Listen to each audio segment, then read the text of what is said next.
This program contains adult content. Is there a God? Big atheist. Really? What, am I an idiot? Come on. That yes, it would be nice if you could throw your sins and your responsibilities on someone else. But it's not true. It looks like far-left lunacy. I don't believe that it's true that religion is moral or ethical. You don't need to follow anybody! It's not human intelligence! If someone doesn't value logical consistency, what logical argument are you going to give them that will demonstrate that they should? Hello and welcome to the Godless Rebelution. Today is Thursday, August 8th. This is episode 261. I'm Dan Ellis. It's Thursday. Yes, it is. And I'm Ryan Duffy. Hey, everybody. And Matt's back this week. Yay! Hello, Salt Lake and the rest of the world. So what have you guys been doing over the last week?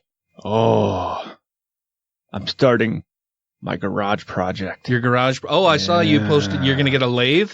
Yeah. What are you going to make with a lathe? Stuff. Yeah? Some round stuff? So I've been... Like a Lathy Susan? Ooh, I could make a Lady Susan.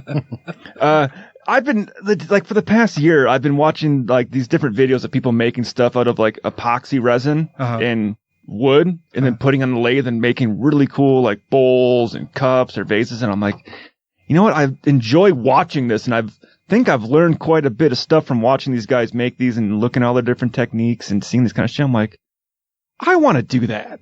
Have you ever used a lathe before? No! Really? You've never used one? Never! Oh. So I decided I'm going to clean out half of my garage and build myself a little woodworking shop in there. Nice. And yeah. So which car is going to be? Oh, so the vet's going to be in the garage. Yeah. And the other car will have to be parked outside. in the driveway. Well, it's outside right now because I've been using half the garage for storage. And I'm like, well, let's get rid of all that storage shit. Then I'll move the Corvette over to that side. Is that why the canoe was going? Yeah. Okay. Yeah. Oh, funny story about that. So Sarah puts that canoe on Facebook. Yeah. Marketplace. It's literally 20 seconds later, guy's like, I'll come get it. I'm like, fuck, come get it. There's got to be a bunch of people who just hang out online waiting for free shit to pop up. I'm going to go get that and sell it. Well, he shows up and he's got a normal size pickup truck. We're like, Sarah put in there, this is at least a 14-foot canoe. Like, it's longer than your truck.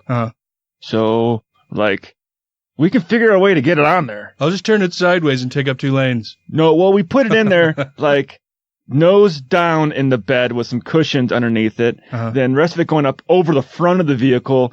And he didn't have a whole lot of tie down, so we tied it down the best we could. I'm like, it should be all right. You're not going far. And then Sarah gets a message from them. It fell off, but we made it home okay. That's dangerous shit, man. Yeah. I think I mentioned it on the show lots and lots of episodes ago that my father lost a high school friend who was riding his motorcycle home from work one night on I-15, and somebody had lost a mattress off their truck, and he hit it at 80 miles an hour on his motorcycle in the middle of the freeway, and what's where I asked ended up dying. I said, you guys aren't taking the freeway, right? They're like, no, we live right here in Ogden. So I'm like, okay, you should be okay. Then as they're pulling away, Sarah goes, what about the front? I'm like, oh yeah, we probably should have told them to put a tie down from the front to the front bumper. Like, so that it doesn't swing left and right. Well, we had put 2 ropes around it to kind of one pulling it one way, one pulling the other way to try to keep it centered. Yeah. And then one across the ass end of the back. That was all he had. So we're like, just don't go too fast. I don't know how it fell out, if it like popped up or if it slid forward and came out the back, or I don't know how it fell out, but apparently they got it back on and home. Huh. Interessante. So you're getting a lathe. I'm going to get a lathe, and I want to make cool-looking resin bowls. Okay. Yeah.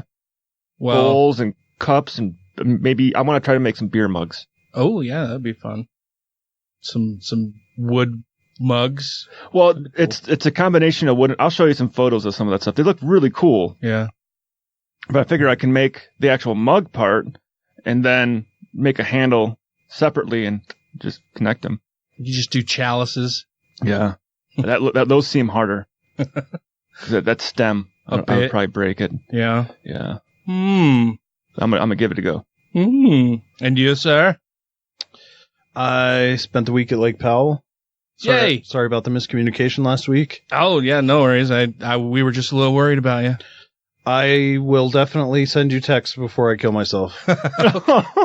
Okay, well, that's something to look forward to. Yeah, so you don't have to wonder. Well, I knew traffic was shit. And Yeah. That traffic. Yeah. We knew you were going to Lake Powell. We just didn't know for how long. I guess that was communication. Right. Yeah. But that was fun. That was fun. Yeah, Powell's always good. I like Lake Powell a lot. I mean, I told you before the show that it's one of my favorite spots on the planet that I've ever been to. Yeah, it's a good time.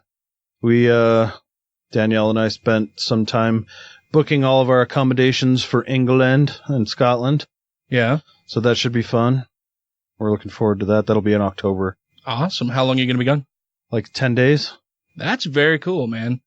I've only been to Mexico outside of the U.S. Yeah, we were fortunate with how this all worked out, but yeah, so that'll be fun. Are you taking the kids with you, or no?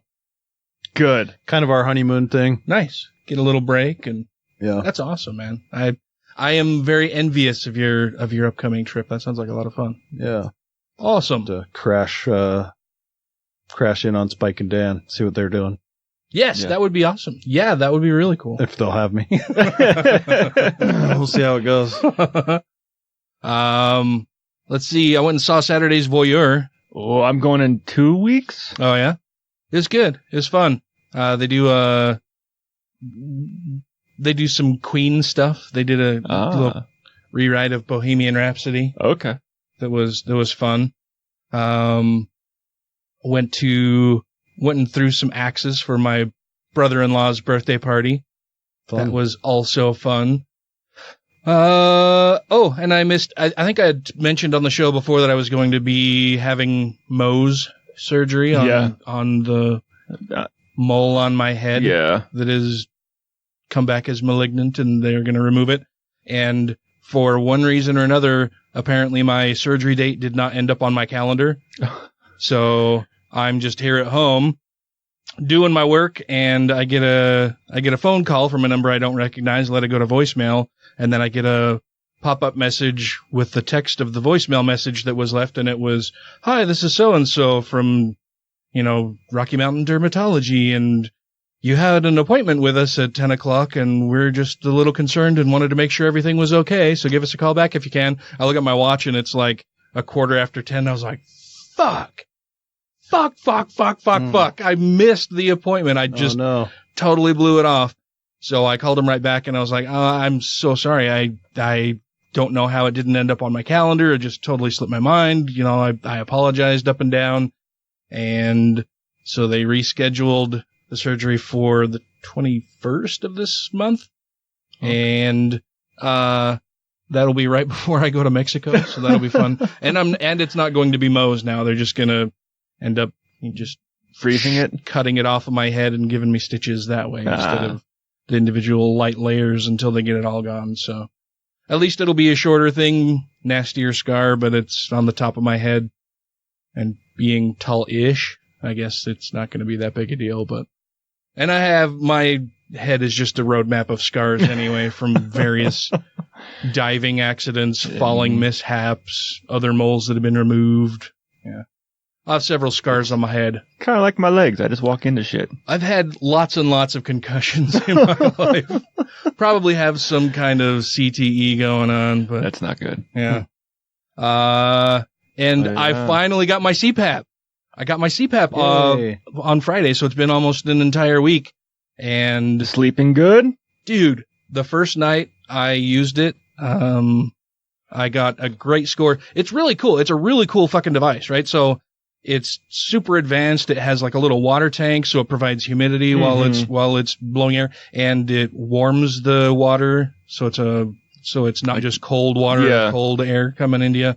And it has all kinds of cool features.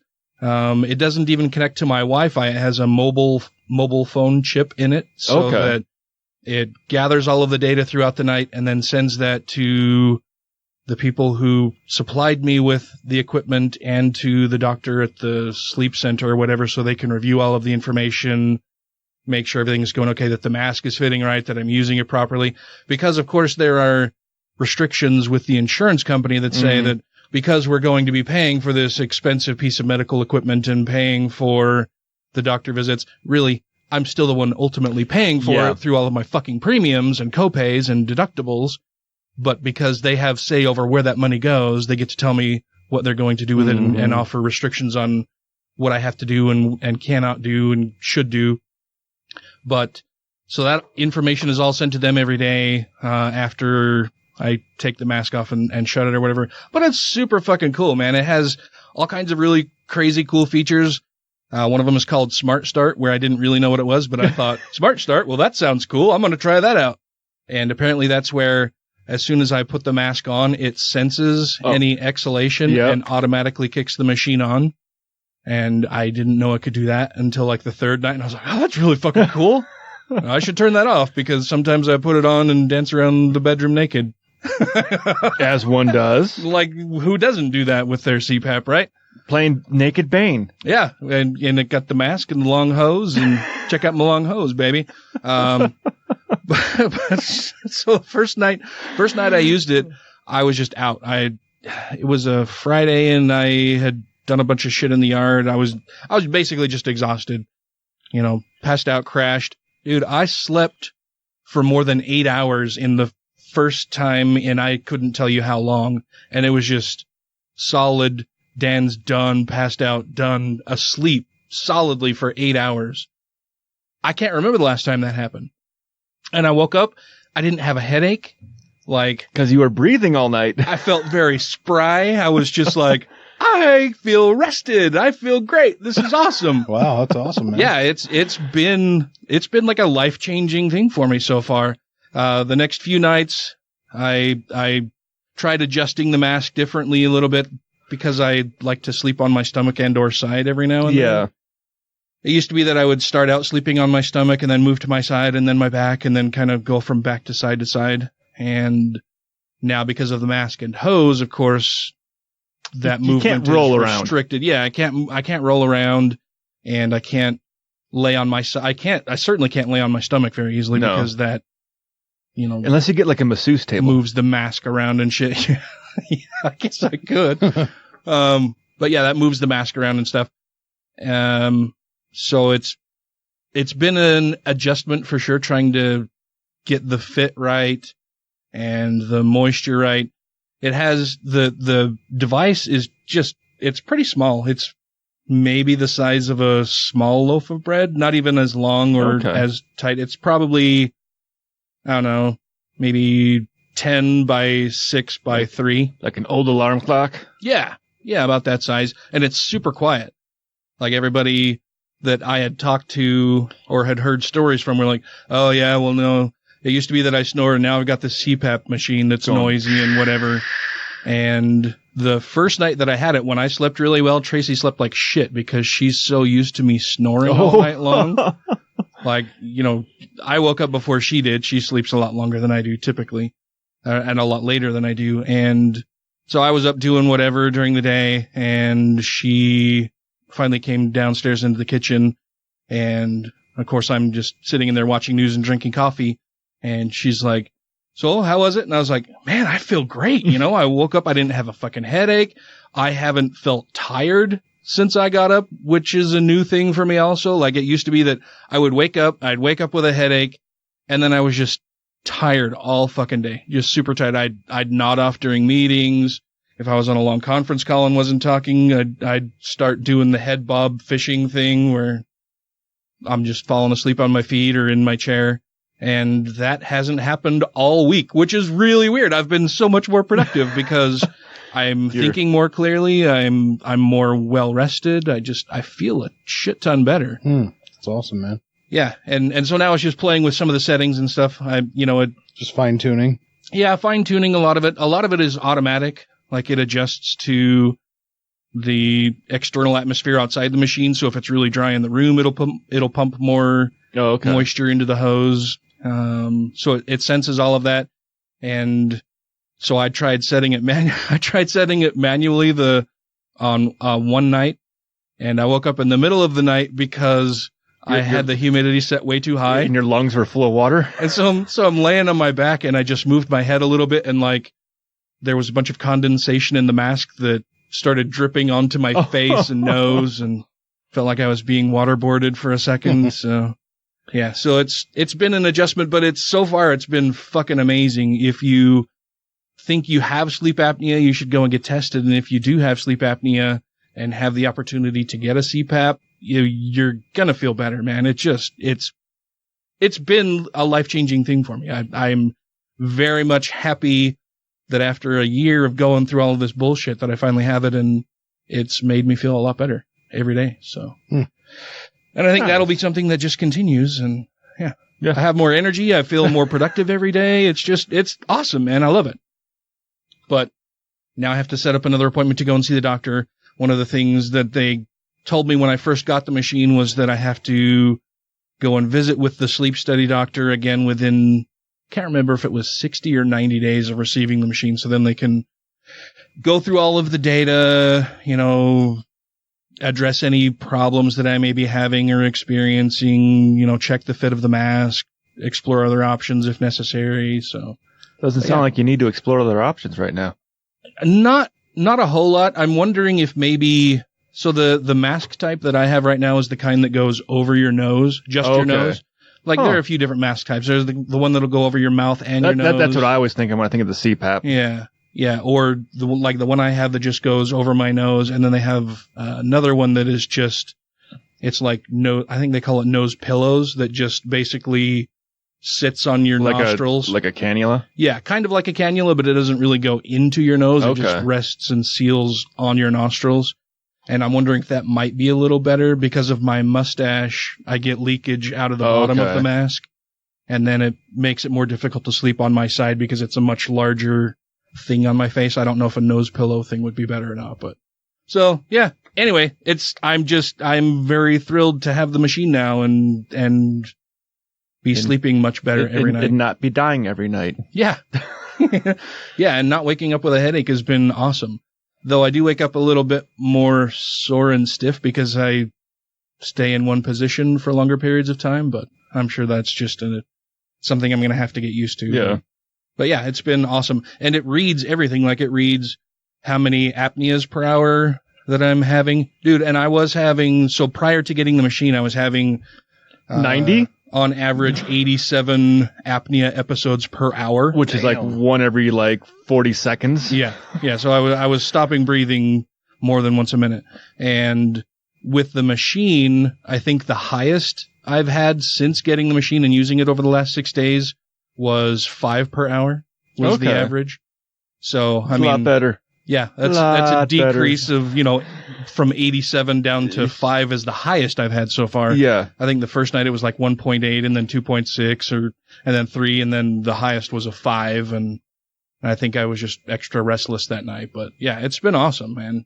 Super, super cool. I'm really digging it.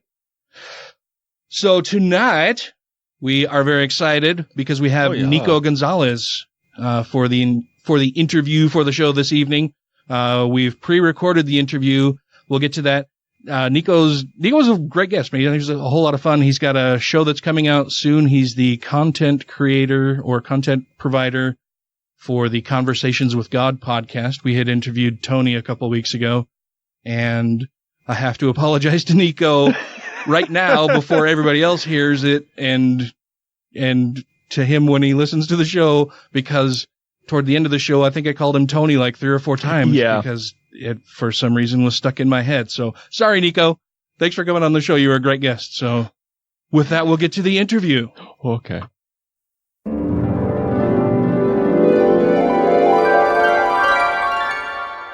Hello, my name is Tony from the Conversations with God podcast.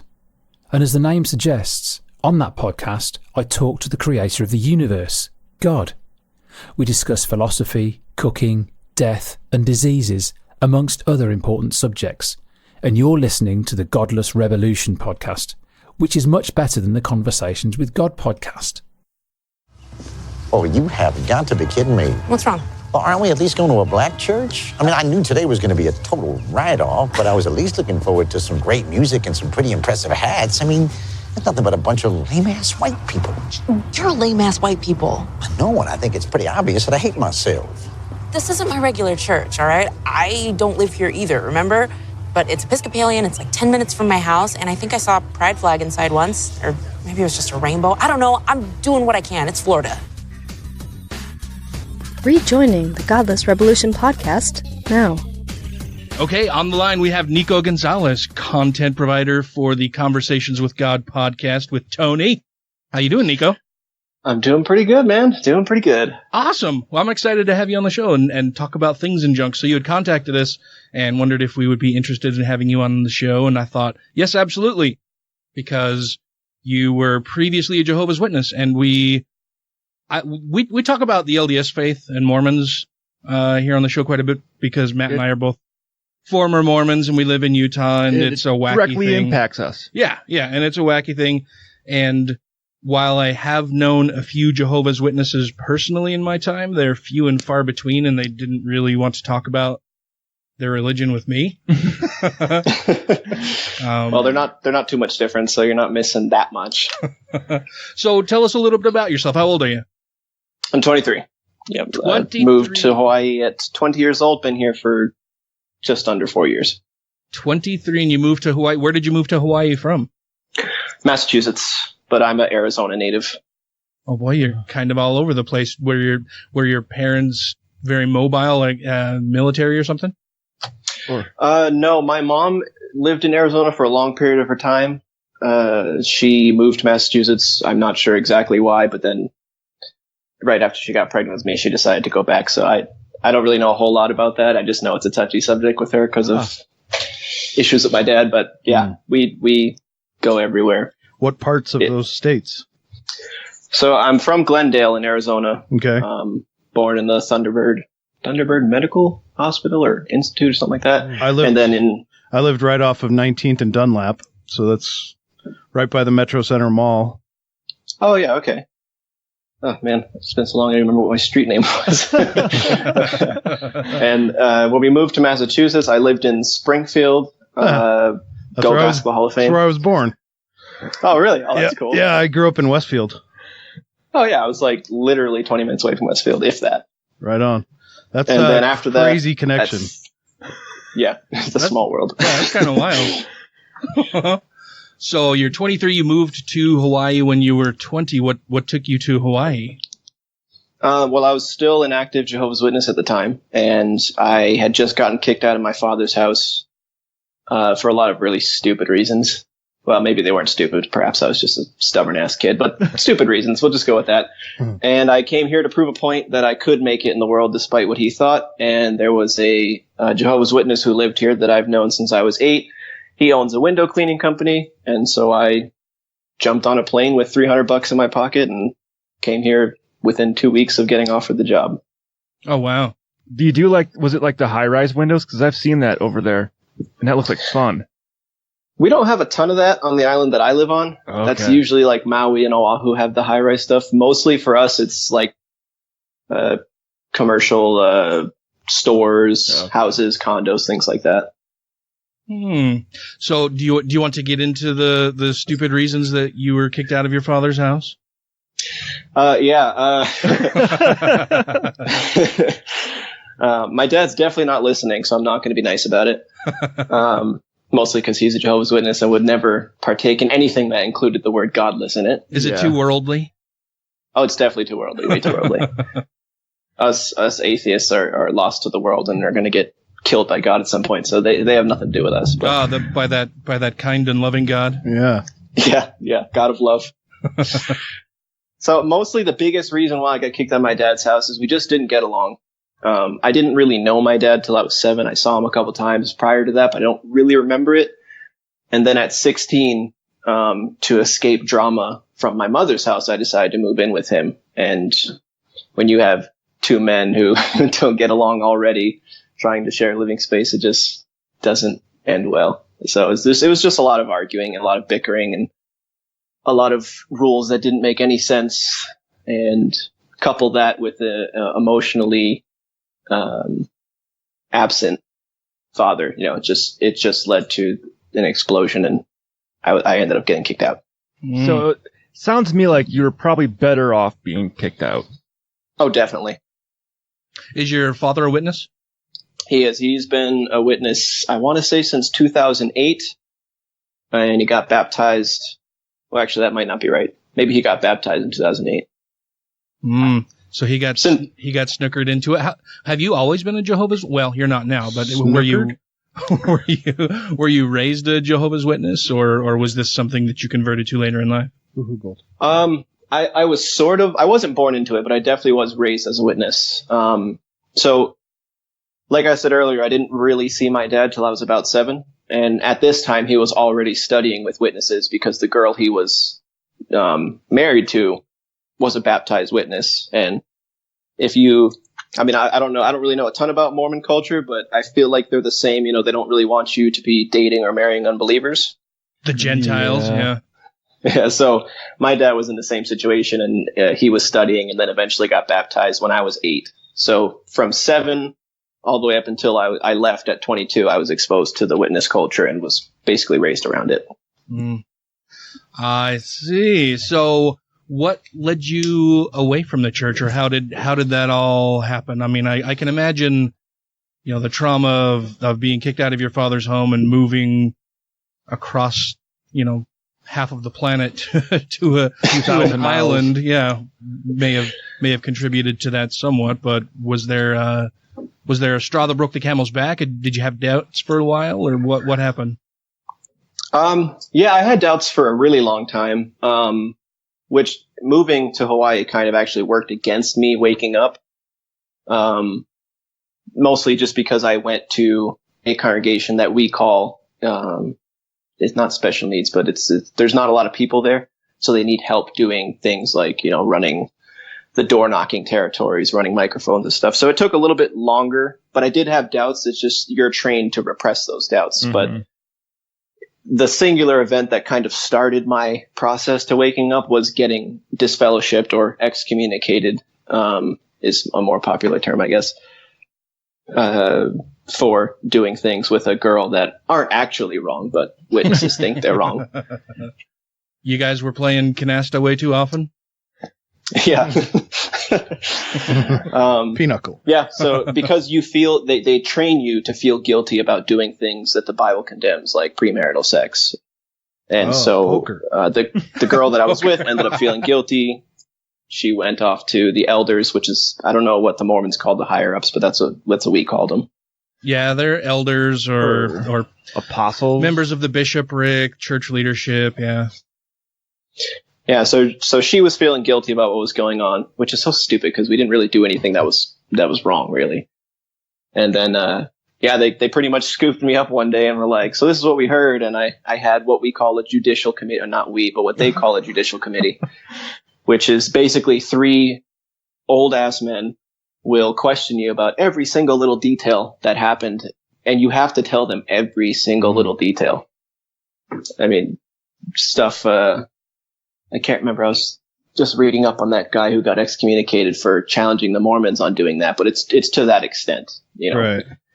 Yeah. How many times did you ejaculate? Did you all that stuff like that? That always has seemed strange to me. Like, why do they need to know the specific details? Like, is it?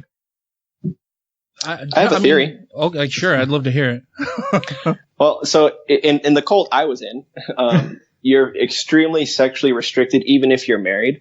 So my personal theory is, since they can't get blowjobs, do anal sex, insert other expletives here, they get off on these judicial meetings and kind of live their fantasies through other people's quote-unquote sins. Living vicariously through you. Since they can't watch porn either, they're just filling their spank bank. Pretty much, yeah. But the thing that made me doubt the most is I was actually repentant, and I felt sorry for what had happened, and I basically felt like shit. I cried through the entire judicial meeting, and I still got disfellowshipped. And you spend all that time praying, right? You're like, oh God, I'm so sorry this happened. Like, just don't kick me out. Because for me, I don't have any family in Hawaii. My only social circle was witnesses, because you're conditioned not to talk to other people who aren't witnesses, at least at the friend level.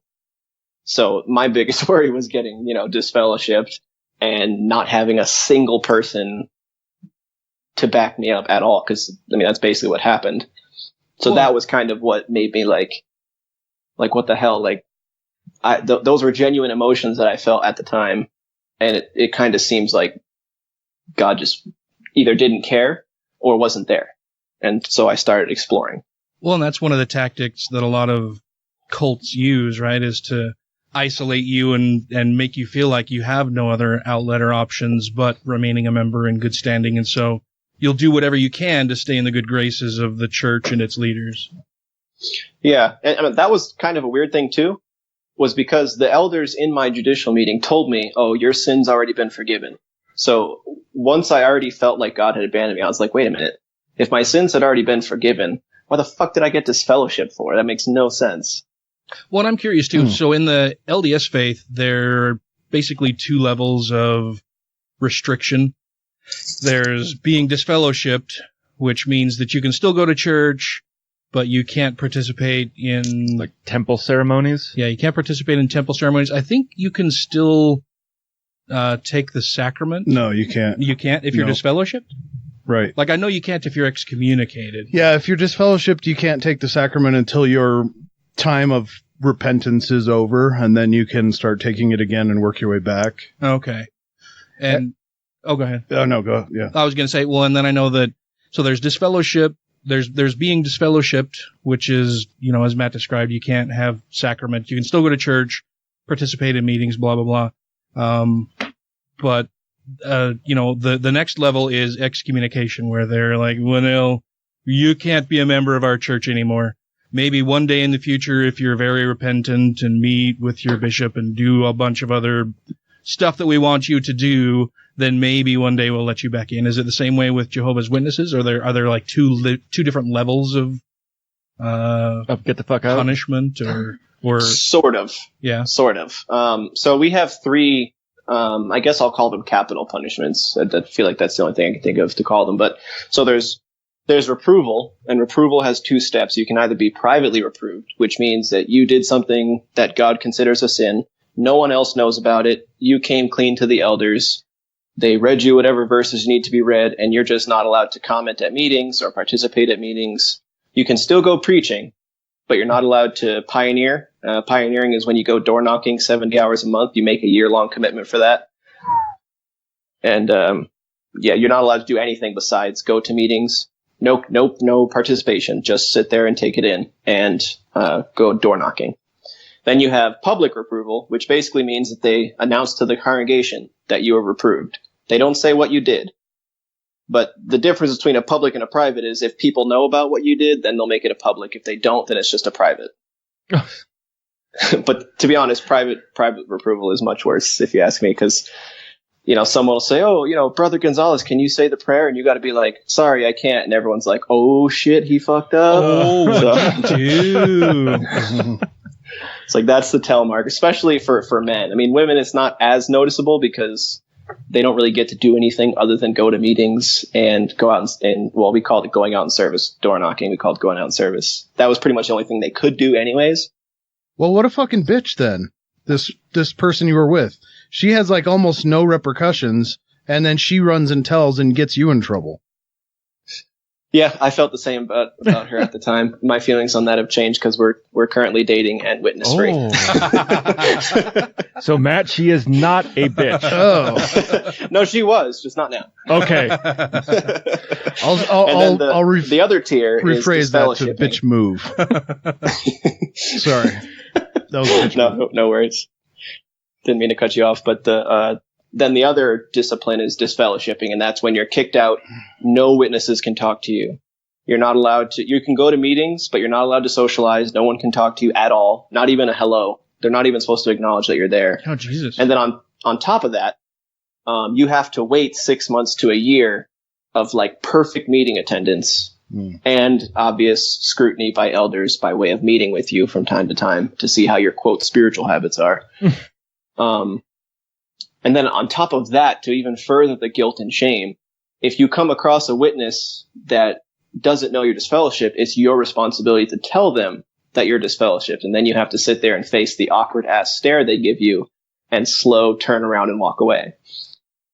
So it's very kind of like what you were saying earlier, how they almost force you to feel like that's your only option because you feel like shit, basically. Wow. That's a pretty awful way to treat members of a group that ideally you want to keep those people in the fold, right? But I guess it's one of those things where they're breaking you down mentally so that you have to turn to them as your only source of solace and support. But that's still a fucked up way to treat other people. If there's no harsh punishment for breaking any of the rules, why not just break the rules if you're not going to get punished? If you see a harsh punishment like that, it's like, well, fuck, I don't want to be that guy, so I better stay in line. Yeah. They're huge on appearances, so they take any little misstep very, very seriously because it's all about how the organization looks to outsiders. So if you fuck up, we get rid of you. That fuck up's not part of us anymore because you're out. But this makes them look crazier to outsiders, doesn't it? Well, surprisingly, like ever since I've been out and I asked people about this, some people are aware of it, but almost nobody knows about the disfellowshipping stuff. Yeah. So to them, it's like a foreign concept. And they're like, wait, they do what? I'm like, yeah, this is what goes on. Yeah, I figured if they were disfellowshipped, kind of like with the LDS one, like, no, you're out. You are gone. Get out of our lives. Not be like, well, you can work your way back in, but you got to sit here and shut the fuck up for 6 months, and then we'll consider it. Yeah, that's the thing, too. Emphasis on that word consider. Even if you go to every single meeting, which is twice a week for about 2.5 hours, or 1 hour and a half, about roughly, after 6 months, they may tell you no, and then you have to endure another 6 months, and they still might tell you no. You guys need to unionize. Get some witness protection. Yeah. So did you do the door knocking? Oh yeah, I was both an auxiliary pioneer, which is basically a regular pioneer, the 70 hour a month for a year thing. But the only difference is it's only 50 hours a month and it's on a month to month basis. So I did both of those. That's a long time. Is this while you're also working full time, or is this an expectation they put on people who don't have full time employment? No, it's not so much an expectation, but it is one of those stigmatized things where if you're an 18, 19-year-old young man and you only work part time, the culture surrounding it is very, you'll be looked at negatively if you're not doing auxiliary or regular pioneering. That's wild. So 70 hours per month for an entire year. What do you do when you go around knocking on people's doors other than, clearly bothering people who may not want to talk to you in the first place? The first thing, basically it was just, we get up, we go to the Kingdom Hall or the church, and we would meet. And then one of my jobs as a witness was to divide up the map and hand out what we called territories for people to go door knocking. So it kind of depended on the seasons, especially when I lived in Massachusetts. If it was winter, obviously we wouldn't be doing as much door knocking. We would do letter writing to make up for time since we couldn't be outside because it was fucking cold. And you just write really slow. So like, this letter took 1 hour. We're discouraged from doing that, but everybody does that. Everyone did that. I remember one time we did a whole day. We did nothing but preaching an entire day. So once like the nighttime into midnight hours came, we just did letter writing. And it was probably like 12 hours of that. And I only did like 2 letters. You have to find the right words. It has to be God inspired. Yeah, we sit there, pray the whole time, and just wait for, the Holy Spirit to convict me and make me write something. The Holy Spirit said, write the next word. Well, now I feel like maybe I missed something while I was scribbling some notes here. What is the letter writing deal? So the letter writing deal is basically we go on the reverse search for addresses. So we have the territory maps that we get from Google, and you can pull up the addresses of various streets or whatever. And we just reverse type that in and find out who lives there. And then we write a letter to that person and mail it out. Oh, it's a personal touch. I've gotten one of those before, and it almost tricked me. I'm like, what the fuck is this stuff? And I flipped over the pamphlet that was in there. I was like, oh, Lighthouse. Yeah, it usually has like a little pamphlet and, you know, the address to the Kingdom Hall, the address to the website, just simple stuff. And it's usually something that will pull on people's heartstrings. So a lot of times you'll find it'll be like talking about the state of the world or death and resurrection, things of that nature. Homeless dogs. Yeah, dying crickets. Yeah. Something that people almost universally can relate to. The discontinuation of Necco wafers. Signed by me personally. So when you were out in the field doing your pioneering work, did you ever run across anybody who challenged you specifically or made you think more about your faith? Not really. And I'm not saying that because I was like super firm in the faith. It was mostly because where I lived, it was kind of small, so we worked our territory often, and people knew who we were. And usually, if they didn't believe what we believed, they would just wave us off, and we would leave. I did study with a couple people, and we would go back and forth on what they believed as born-again Christians and what I believed as Jehovah's Witness, but no one really dug their heels into me, really. No one ever offered you a firm challenge of, no, I think you're wrong, and here's why? Not really, to be honest. But again, it's New England, so everybody's a dick. So if they're not interested, they will immediately tell you that they're not interested, and you'll walk away from their door with a slammed piece of metal in your face. Well, that was kind of going along with my next question. What is the craziest thing you ever had happen to you while knocking on someone else's door? There has to be some kind of crazy story. Whether it's a naked dude coming to the door or whatever.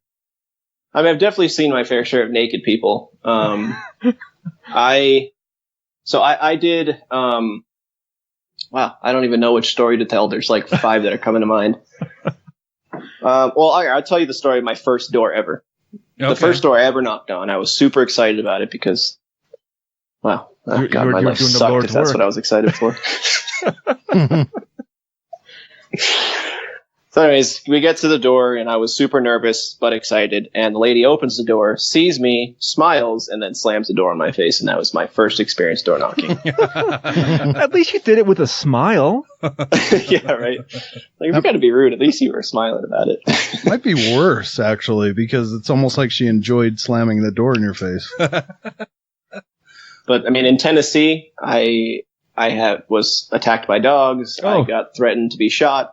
I've had naked people answer the door and not even care that they were naked. Didn't they know to hide their shame? Yeah, I was ready to read Genesis where Adam and Eve discovered they were naked. Like, see, this is why this shouldn't happen. He's like, now I discovered it. Well, I know that Mormon missionaries, while they're out in the field, have, you can tell a Mormon missionary from a mile away because they've got on the slacks and the white shirt with the tie. And they've got their little name badges. Is there anything about Jehovah's Witnesses when they're out doing pioneering work that makes people easily identify them as witnesses? Or, like, just speaking from personal experience, the few times that I've had witnesses knock on my door, I didn't realize what they were there for until they started talking. Like, there was no easily identifiable marking on them that I could go, oh, you're out here knocking on doors and soliciting souls for Jesus. Fuck off. Like I answered the door thinking, oh, they might be, conducting a survey for something. Yeah, to be honest, there's not really anything that's easily identifiable that would set them apart. Like for example, I often got confused for a Mormon when I was out door knocking. But usually, I mean, it's like the hallmark, shaved face, book bag, shirt, tie. We don't have I didn't have like a dress code for when I was door knocking. It was basically whatever was considered formal attire where I was working is what I wore. What's formal attire in Hawaii? Hawaiian t-shirts. We wear ties here too, but it wasn't, if I had like a Hawaiian shirt on, it wasn't a big deal. Like there was certain areas, like if I was going to be preaching in Hawaiian, I would just wear like an aloha shirt. Oh, do you speak Hawaiian? Just a colorful button up. Do you speak Hawaiian? Not really. I was taking a class and I would basically just go and read the Bible in Hawaiian. So I know a little bit, but I'm definitely not fluent and definitely not going to give you an example. Damn it, you foiled my follow-up question. Well, I've noticed, I mean, it probably goes back to earlier when you said that all women are really allowed to do in the church are attend meetings and go out and proselytize, which would make sense because to me, all I've ever had come to my house to proselytize from the Jehovah's Witnesses are women. Yeah, they always used to emphasize that and say that it was an army of large women. Oh, wow. I'm sorry. Large army of women, not army of And that was like our claim to fame, at least, for conventions and assemblies and meetings. It was like that was our Oh, see, this is how we know we're Jehovah's people, because look at what the sisters are doing. Well, yeah, maybe getting fat. Well, then my other question on top of that is, like, the way the Mormons do it, you two can correct me if I'm wrong. If two female Mormons came to my door and knocked on it, and I said, yeah, you guys can come in and speak, that they can't speak alone to another male. It'd have to be the male. Yeah, guys have to come back and speak. Yeah, they're not supposed to. Yeah, they're not supposed to. Do the Jehovah's Witnesses have it that same way, where if I had two women come to my door and say, hey, do you want us to, hear the good message? And I'd be like, yeah, come on in. Would they have to have like a male companion come, or would they send two male, Jehovah's Witnesses to come over and do the actual talking once they, put the hook in the mouth? It's very similar. I mean, that's one of those things where it kind of depends on where you are, but the general rule is they kind of do a trade-off. So if two women go to your door and you express interest, they'll come back. And the second time, it might be those same two women just for familiarity. And if you're still interested, then they'll bring a brother with them, but it'll just be the sister who initiated the conversation originally. So she might bring her husband or her son or something, and then she'll trade it off completely. So it's just the man and whoever he decides to bring. So they do the slow process. Because I've had those people come to my door where a hot chick knocks on it and goes, hey, can I just do a demonstration of the vacuum cleaner for like 20 minutes? And you're like, no, get the fuck out. She's like, it just takes 20 minutes. I need to get my numbers. I'm like, okay, vacuum the carpet. And a fat dude walks in. Yeah, no, ours is definitely was more like methodical. And Hoover's got an army of large men. Well, I mean, that kind of answers my question better. Because I always kind of wondered that, because I've always only ever had the female Jehovah's Witnesses come to my door. And I was like, are they even allowed to come in and preach in my house because they're women? And I know church are kind of, the culty churches are very against that kind of thing. But well, you'll find more women are doing door knocking, mostly because it's very heavily encouraged for men to be the breadwinners. That way women can pioneer. Okay. So they're extremely old fashioned like that. So a lot of times, the husband will be working 6-7 days a week while the kids and wife are out preaching. So that's why you'll see mostly women, but you do get the occasional male pioneer like I was in my earlier years. Hey everybody, I'm Mary. And I'm Shelley. We have the Latter Day Lesbian podcast. It's the podcast about an ex-Mormon gay girl just trying to figure out her life. Mm-hmm. And so we do that every week on a podcast, don't we? We do. You're supposed to jump in. Sorry. Just jump in anytime. Okay. I'm here. We are available on your favorite podcast app. Just look for Latter Day Lesbian, where your favorite podcast can be heard. And you're listening to the Godless Rebelution. Why did you bring up the Holocaust? The priest is the one who brought up a benevolent God. I thought that called for a rebuttal witness. You called Jesus the mayor of Auschwitz. Well, I don't want to worship some thin-skinned God who can't handle a little criticism. No, if he's all-powerful, why doesn't he grow himself a pair of balls?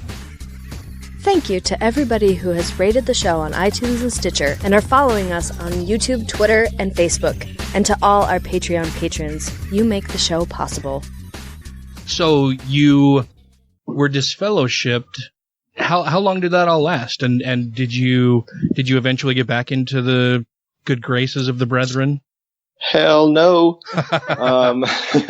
So I actually just celebrated my 1-year shuniversary, which is what I'm calling it. Congratulations. Thank you. Best day of my life. Although, so I got disfellowshipped June 28th last year. And the first 3 or 4 months, I was like gung-ho. I was going to the meetings. I still thought it was the truth. I wanted to make things right. I almost felt like a pressure to do that too, because I had so many people prior to me getting this fellowship that were like, you better come back. And I was like, don't worry, I will. So it was a lot of pressure. I didn't start waking up until about the 4-month mark. And that's when I decided, fuck this, I'm not going back. So like October of last year is when you decided I'm out, I'm done, like the end of October, like end of October, early November-ish? Yeah, shortly before Halloween, which is the reason I didn't celebrate Halloween, because there was still like that lingering indoctrination, because Jehovah's Witnesses don't celebrate any holidays except for the death of Jesus, which is bizarre. What day is the death of Jesus? Easter? No.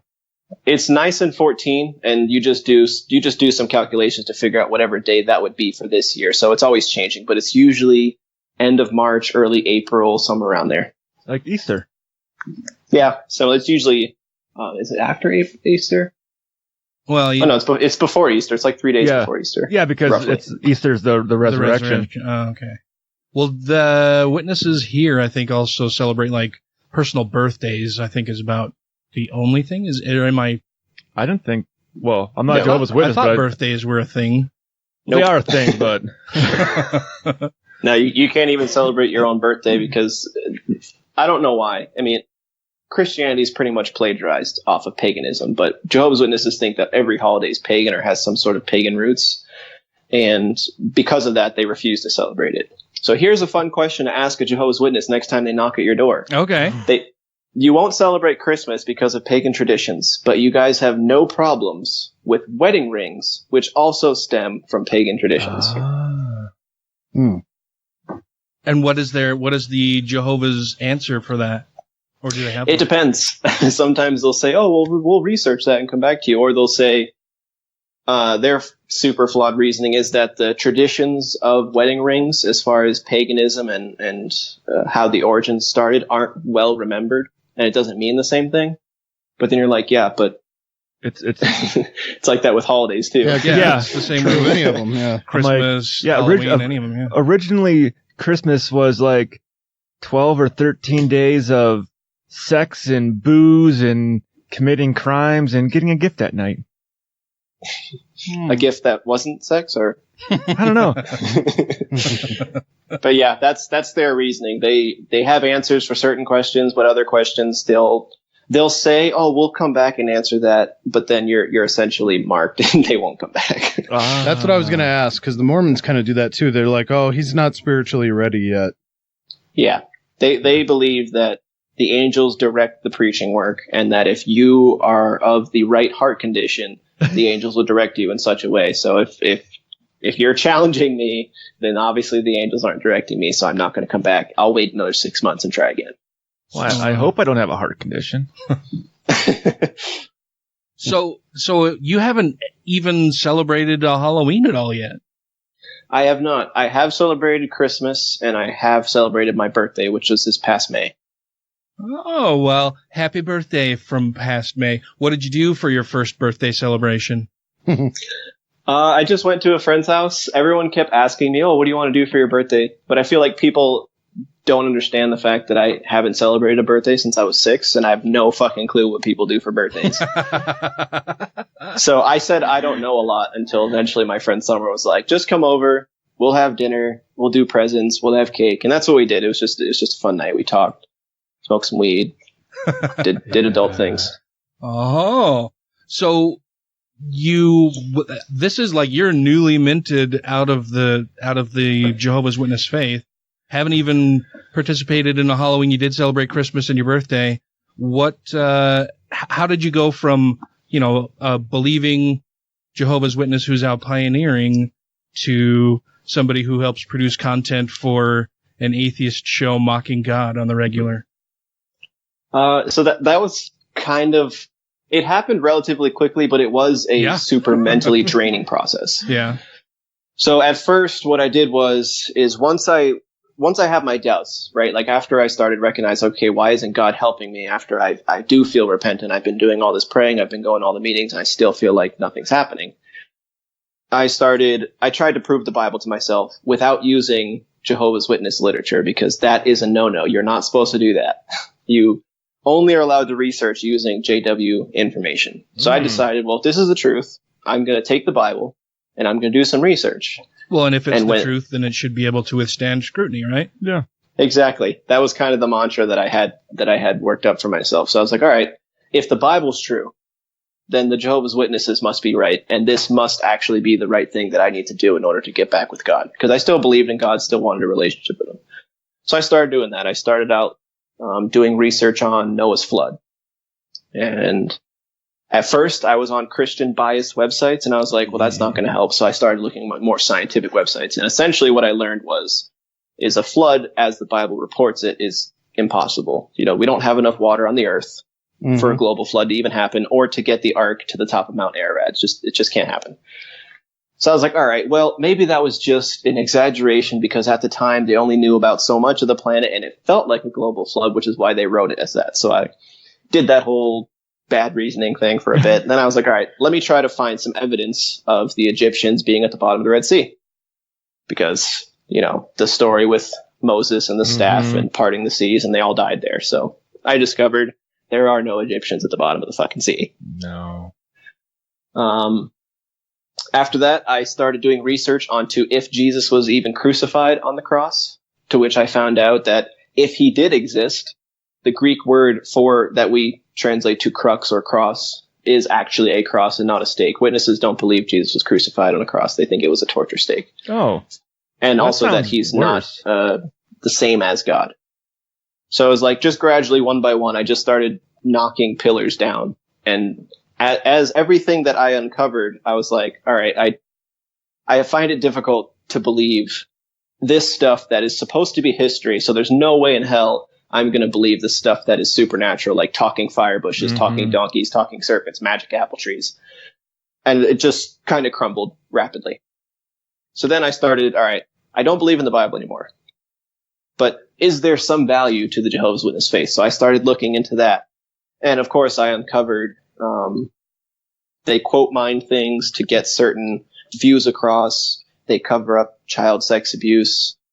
And it's just like list after list after list after list of shit that I was like, dude, there's no way these guys have it right.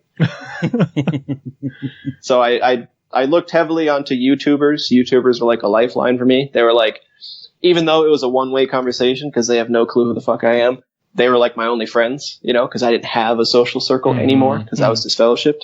Right. So Dear Mr. Atheist was super helpful. Telltale Atheist was super helpful because he's an ex-Jehovah's Witness. So I was like, dude, you fucking get me.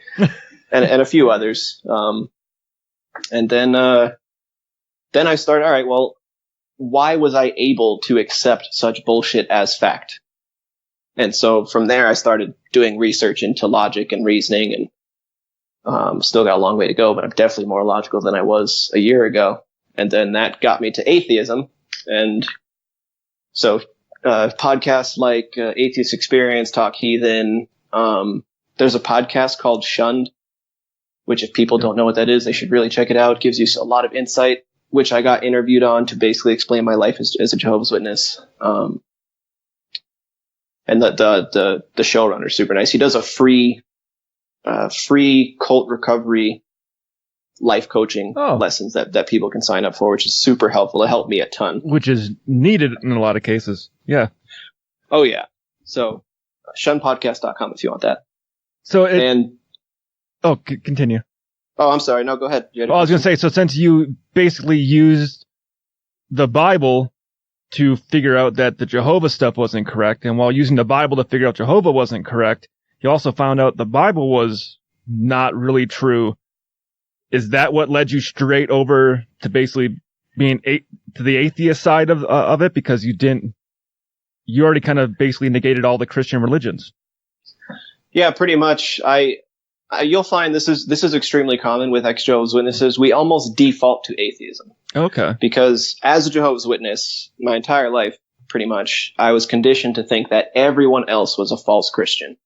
And that every other religion was completely wrong, and the only pathway to God was through Jehovah's organization, which was Jehovah's Witnesses. So it's almost like a default switch. You're like, all right, well, if this is bullshit, there must be no God. Bang. End of discussion. Okay. Yeah, we had Lloyd Evans on the podcast a little over 100 episodes ago, Yeah. 120 episodes ago, something like that. And he's a former Jehovah's Witness who is the person who created the JW survey. I don't know if you've... Oh, yeah, I'm very familiar with Lloyd Evans' work. I just finished watching one of his rebuttals yesterday. Oh, yeah? He's a good guy. I'm sorry. Anyway, you were just talking about podcasts, and I thought, oh, yeah, we've had Lloyd Evans on the show before. And that was when we didn't really know much at all about the Jehovah's Witnesses. And so he kind of gave us a Jehovah's Witnesses 101 with some of the history of the church and yeah, that guy's like an ex-JW superhero. We all fucking love that guy. Well, it's the voice. Oh, yeah. It's like, hello there. I love it. This is Lloyd Evans. Yeah, he's got a great voice. Yeah, he does. So how long did it take you then to become an atheist? When did you start openly identifying as an atheist, or even secretly? When did you first think, oh, there's probably no God?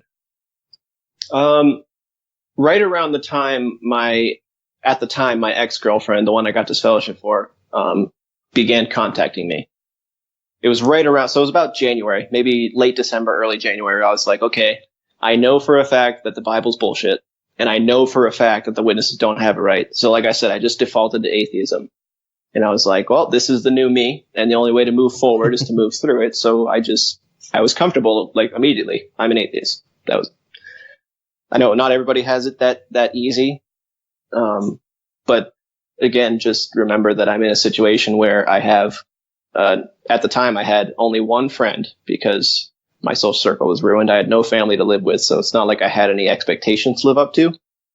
And I kind of just had the mindset of people are going to accept me for me, and I'm an atheist. So that's what I told people. Which is probably a really good mindset to have. Yeah. Anyway. Like I'm me and I'm a decent person. And if you don't like me because I don't believe the same weird things that you do, then okay, fine, whatever, fuck off. And you shouldn't have to hide it. Yeah. Well, the good thing about living in Hawaii is they're spiritual, not religious. Well, maybe not everybody, but most of the people here, they're spiritual, not religious. I mean, there's a lot of like ancient Hawaiian traditions that are based in some sort of spirituality. But it's not in your face, other than the Mormons that come here and Jehovah's Witnesses that knock on your door. It's not really a prominent thing. Well, I think that's part of that whole aloha spirit thing, right? Where it's just, they try to be welcoming to people from all different types of backgrounds and beliefs, and not really put a lot of judgment on people for their beliefs in that realm. Yeah, but they should have. When that guy showed up on that boat, they really shouldn't have let him on the island. What guy are you talking about? Cook. They should have put a fish hook to that guy. A fish cook. No, but yeah, that's pretty much it. The aloha spirit. I mean, as long as you're respectful of their culture, they will let you come as you please. Don't take anything that you didn't own when you got here, and don't disrespect the culture. And they're super, super welcoming. And so you started identifying as an atheist in late December, early January, right around Jesus' birthday, don't you know? Oh, fuck. Yep. And that was the funny part, because my coworker invited me to his family's Christmas party. And I was like, the fuck am I going to do that for? I didn't even believe Jesus existed. I was like, you know what? This is a good time to meet people, so I'm going to do it. And that ended up being one of the most emotional events that I ever went to. Not because of Jesus. I guess my coworker Brian had told his family that I was a Jehovah's Witness. I got kicked out, didn't have a lot of family, which, to be honest, was super embarrassing for people to know that at the time. I wasn't comfortable. I was comfortable as an atheist. I wasn't comfortable telling people I used to be a witness and that I basically was a loser because I didn't have any friends. And so it was really cool. They had me dress up as Santa. The kids all came up to me and sat on my lap, and I was able to hand out presents, which was really cool. And then, I didn't know anyone there except for Brian and his parents, and they all chipped in and bought me a little Christmas present. And it was like emotionally overwhelming, because I was like, these fucking strangers have showed me way more love than I have ever received in a lifetime as a Jehovah's Witness. And I ended up writing about it in that guy I was talking about earlier that does the Shunned podcast. He has a Facebook group where he invites a bunch of people who were ex-cult members, and you can just chit-chat and talk about your life and stuff. And I put my story on there, and it was like, the amount of love I got from those people was awesome too. So it's just a super emotional experience at that time for me. I love the idea of a big old native Hawaiian named Brian. Maybe he isn't, but in my mind he is. Oh, he is. He's from here, born and raised here. That's funny. Local boy. Huh. That's a cool story, though. Yeah. No, that's awesome. You had mentioned that Jehovah's Witnesses don't believe that Jesus is like the same as God. Like, the mainstream Christianity has a Trinitarian view, right? Where it's God is the Father. There's God the Father, Son, and the Spirit, and they're somehow one and the same being, but separate at times. Yeah. What are the Jehovah's Witnesses' beliefs surrounding that? So their belief is that God is the only God, and they call him Jehovah, which comes from the old Hebrew name Yahweh. Which is they try to say it's actually God's name. It's not really God's name because J's weren't even invented until the 1400s. So fuck off. And they believe that God sent his only begotten son, who they believe was Michael the archangel mentioned, in various places throughout the Bible. Oh, I didn't know that. And that he is not God. He is a product of God. And they back that up using a scripture. I'm probably going to get this wrong, but I really want to say it's in 1 Peter 3:15, where it talks about Jesus being the firstborn of all creation. I might have that scripture wrong, but who gives a fuck? No one who listens to this podcast is probably going to read that anyways. So yeah, they don't believe God and Jesus are separate beings. And as far as the Holy Spirit, they believe that is basically God's power. That's the force he uses to enact certain things. So when he created the earth, it was God's Holy Spirit that created the earth. It was they call it his active force, his power, basically. Use the force, Jehovah. Only the Sith speak in absolutes. Well, that's awesome. So late December, early January, you start identifying as an atheist. What kind of community do you have there now in Hawaii? My friend circle is still pretty small. I am currently in therapy because I don't know how to talk to people really. You knocked on doors for 70 hours a month. I know, but it's different because I wasn't going there to be friends with those people. I was going there to convert them, and now I don't have anything to convert them to. So it's just, I'm getting better and working through shit in therapy, but it's just a struggle for right now. But I do have really, really good friends. That's what I was going to say. And it's better to have a few good quality friends than have a whole shitload of friends. Yeah, and fortunately for me, they're all atheists, except for Brian. But he doesn't believe in a specific God, because he thinks that religious textbooks are retarded, but he does believe that there's some sort of deity out there. But everyone needs a Brian the Hawaiian. But having friends is overrated, I'll tell you. Matt is a bit of a misanthrope. Gotcha. But just convert them to Nico. You seem like a pleasant enough fellow. Yeah, they can all work at my reestablished Necco wafer factory. There you go, yeah. Make Nico wafers.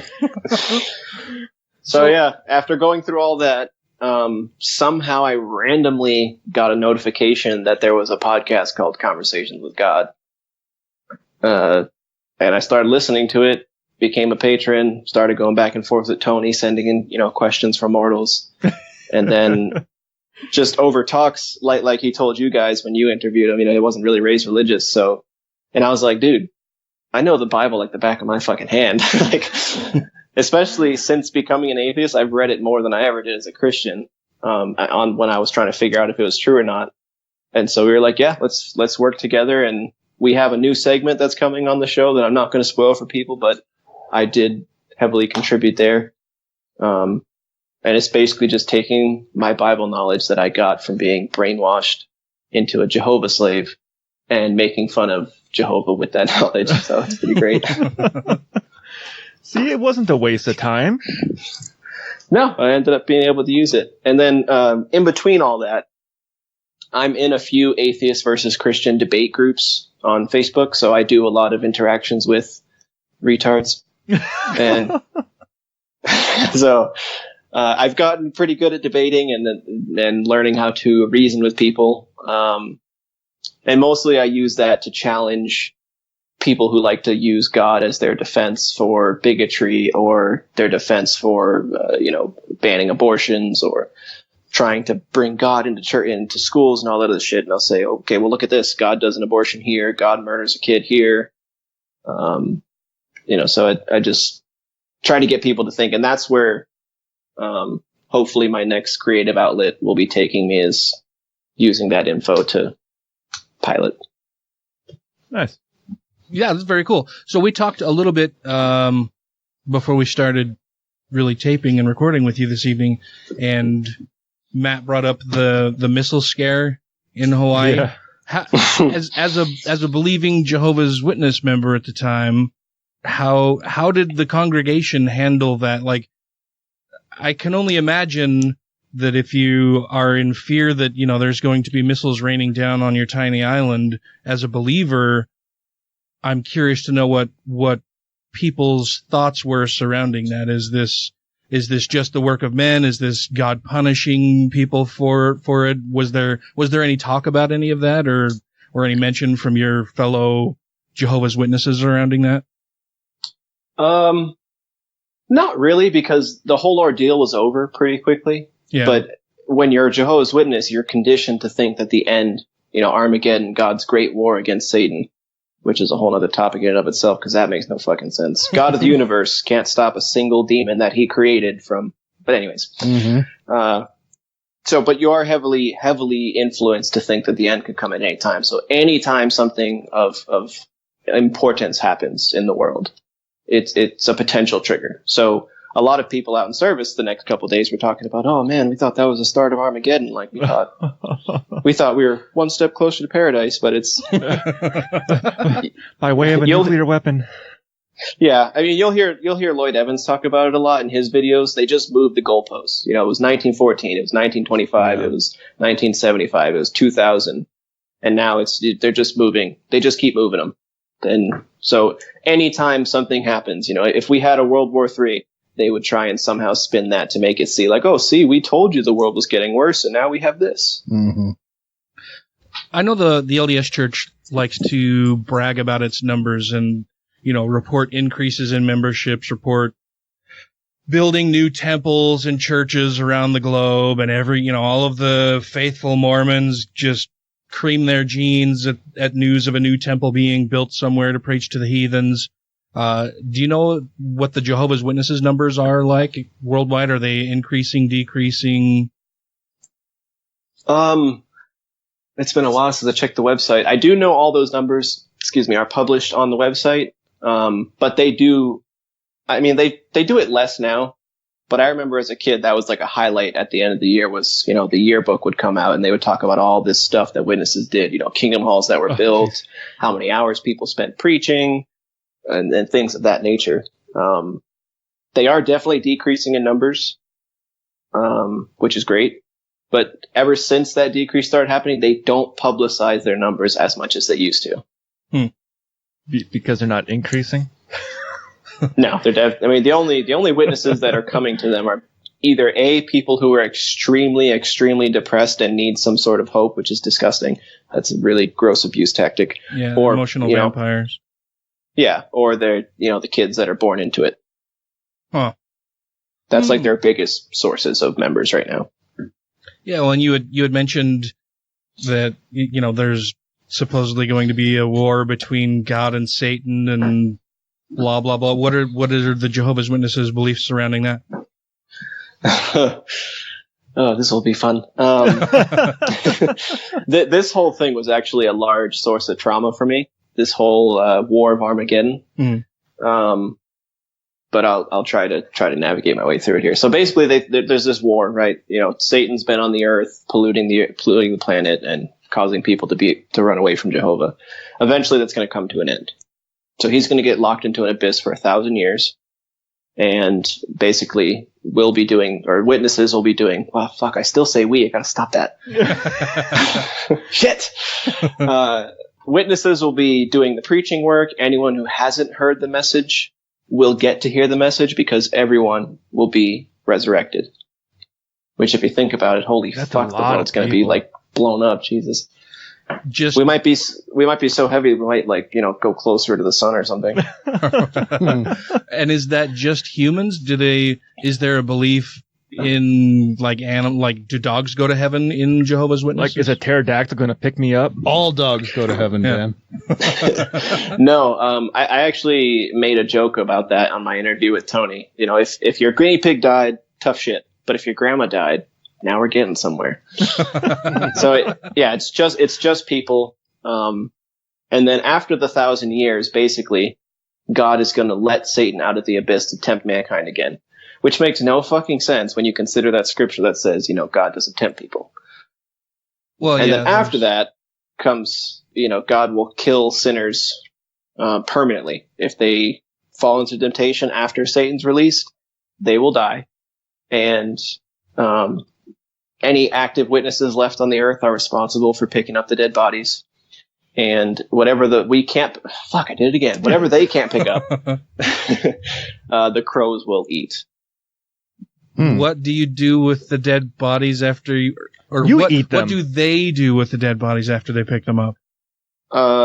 Holy Spirit, I honestly don't know. That was never publicized, but don't call Dan Holy Spirit. It just goes right to his head. Well, with that many people on Earth, hips. Yeah, I was gonna say with that many people on Earth, it's either the crows eat them or you eat them. Because you gotta get food somewhere. If everyone's been resurrected, there's not gonna be much farmland left. God's gonna just magic you some extra food, Ryan. Fishes and loaves, brother.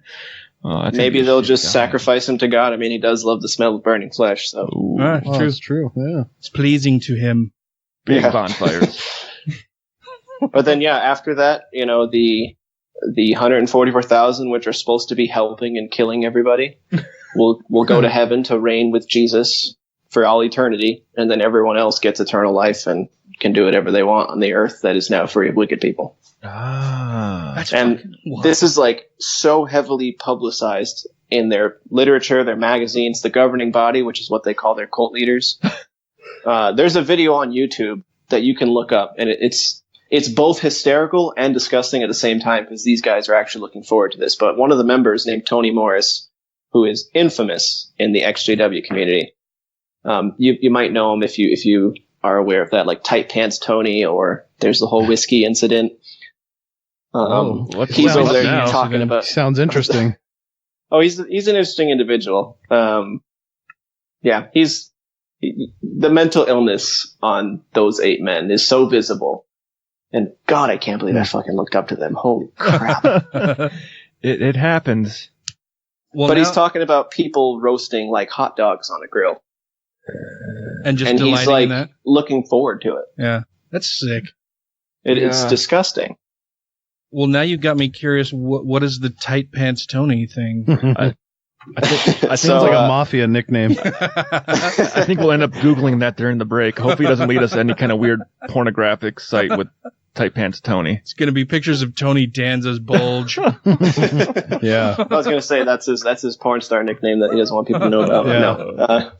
So a few years ago, there was an annual meeting, which is. It used to be restricted to just like Bethelites and another school system that they have in the cult compound called Gilead. But for this particular one, it was publicized, and Tony Morris could have talked about anything. He could have talked about how to build people up, how to reach people at the door, how to do this, how to do that. A number of things would have been better than this. But he gets up there and decides to talk about his disgust in men wearing tight pants.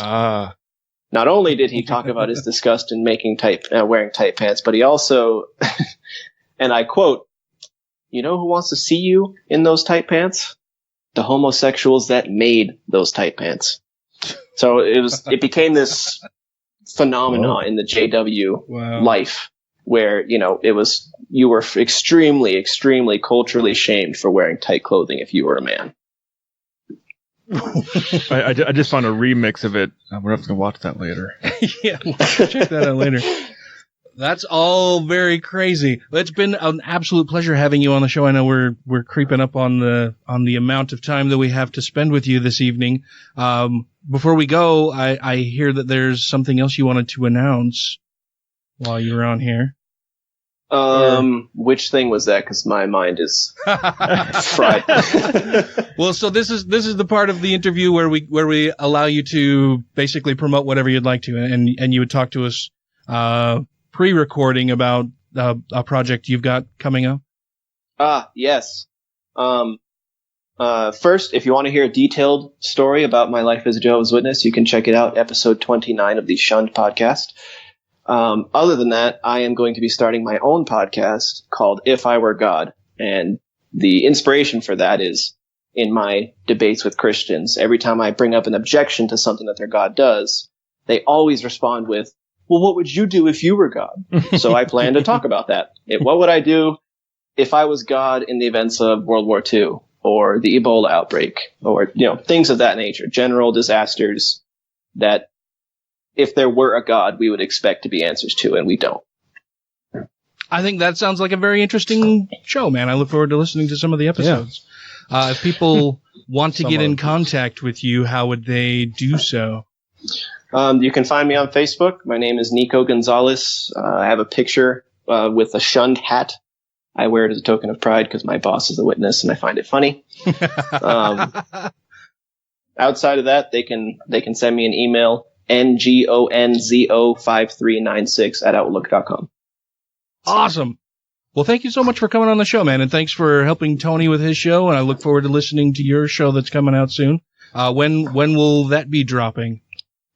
October 1st is the set date. It was originally supposed to be September 1st, but I've had a few setbacks, so October 1st is the set date. Fantastic, man. I'm looking forward to listening to some of that. Yeah. Sorry I called your girlfriend a bitch. That's okay. I'm just going to pray to Skypig tonight and he'll smite you in your dreams. Oh. Shouldn't have brought that up. Well, thanks again, Tony. Tony. Jeez, sorry. Thanks Does that make sense, Dan? Does it make sense? Oh, that's the other thing. I manage Tony's Facebook page for Conversations with God. So for any listeners that do listen to that, if you want your questions aired, send me a message on that and I'll respond to you pretty quickly. Oh, fantastic. Awesome. Well, thanks again for coming on the show. It's been an absolute delight talking to you. Good luck with the show. And feel free to contact us again and come back on the show to talk about your show when it comes out. That'd be awesome. Sounds good, man. Thanks for the opportunity. Hey, thank you very much. What a super nice guy. Yeah. He's a lot of fun to talk to. Go ahead. I'll say we don't talk to Jehovah's Witnesses all that often. No, we don't. So it's always interesting when we get to, because I learn about some weird new culty shit. And I can't remember if I asked it on here with you guys about the whole, if the women are allowed to actually teach men in the religion and stuff. Because I was actually wondering that a few weeks ago. You were very curious about it? Yeah. Did we ask that during I asked that question. Okay. Then I went to my vacuum cleaner sales analogy where they send a hot chick to your door, but then a dude shows up. Yes. I don't know why a dude showing up. Because it's probably happened to you too. Yeah. Yeah. Yeah, but that was very interesting, man. I don't know a whole lot about Jehovah's Witnesses because there aren't a whole lot around here in Utah. And cults like to keep to themselves? Yeah, they don't like to mix with us Gentiles very much. It's my ex-brother-in-law and his family are Jehovah's Witnesses, and it was a very strange thing because he would go out partying and he'd come over to our place and we'd get drunk and have a good time and whatever, and then his wife, who was my ex-wife's sister. Okay.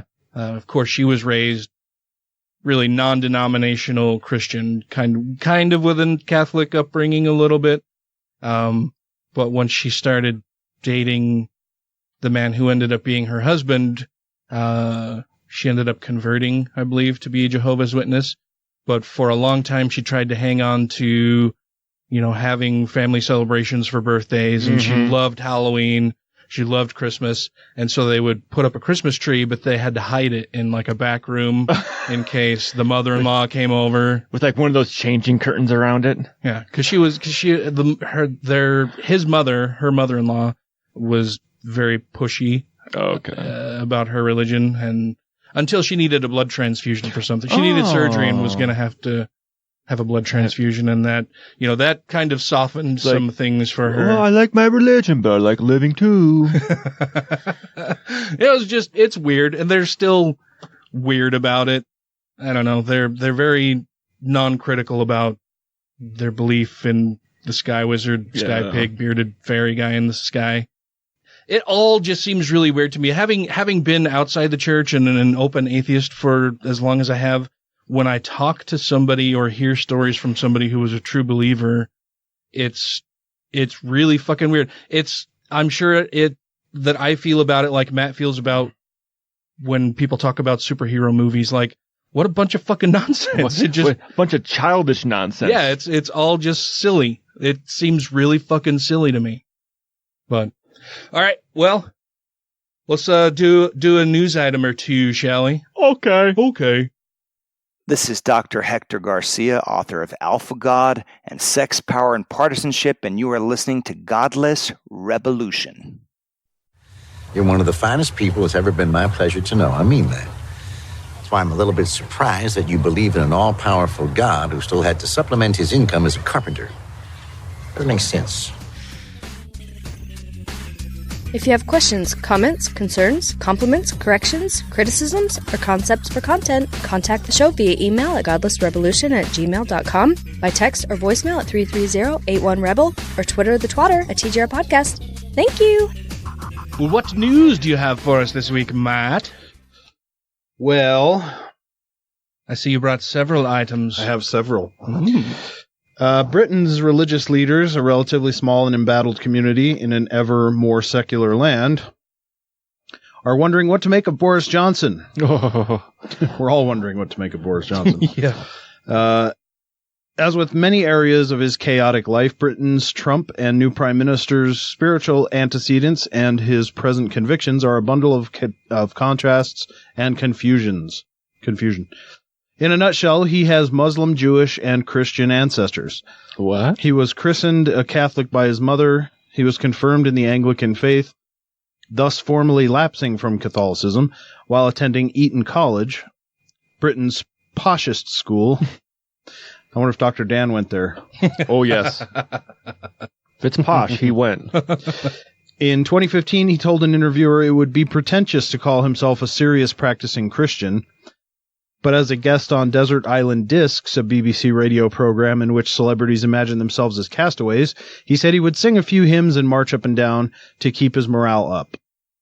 On the other hand, none of his music he chose to have played on the island was spiritual. It ranged from Brahms to punk rock. Well, it depends on your definition of spiritual. Yeah, I suppose. 7 Christian denominations, mostly nonconformist, have already written to him warning that no deal Brexit, an option he is firmly keeping on the table, will exacerbate poverty and food shortages. Catholics have observed that Mr. Johnson is the first person baptized into their faith who has been master of 10 Downing Street, the prime ministerial residence, and that his godmother came from a fervently Papist family. But the Roman faith doesn't seem to have left much mark on him, to judge by the Prime Minister's professed indifference to monogamy. Jewish commentators noted with approval that as Foreign Secretary, Mr. Johnson visited the Western Wall in Jerusalem, spoke fondly of his Jewish roots, and praised Israel as the region's only democracy. He left out the tyrannical, ultra-conservative land-grabbing bit, but but his immediate Jewish ancestors were not devout. Mr. Johnson's great-grandfather, Elias Avery Lowe, a Russian-American, never practiced Judaism and seemed more interested in Latin texts, including Christian ones, than the Hebrew ones. Meanwhile, a Muslim businessman, Muhammad Amin, responded to Mr. Johnson's elevation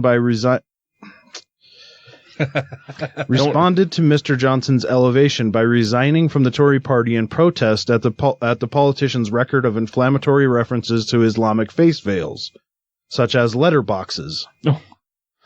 Which is a really fun game that I wanted to play a little bit at, so I came up with a few of my own. The Saudi slit.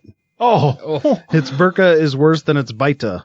The elegant executioner. The muzzy mummy. The niqab ninja. the Desert Batman, the Jihadi Jasmine, and the Peak Abu Dhabi. Oh, Peak Abu Dhabi. I like that one. But I will say that all of those options are better than looking at Boris Johnson's hair. Mm-hmm. I wonder if him and Trump have the same stylist. Well, and John Oliver really. did a big thing on Boris Johnson recently on one of his episodes. That Oh, yeah, I didn't watch that one yet. was pretty illuminating. Mr. Johnson defends his stance by saying his own Muslim great-grandfather, the Ottoman politician Ali Kemal, admired England because it was a land of openness and tolerance. That is the spirit he now wants to preserve.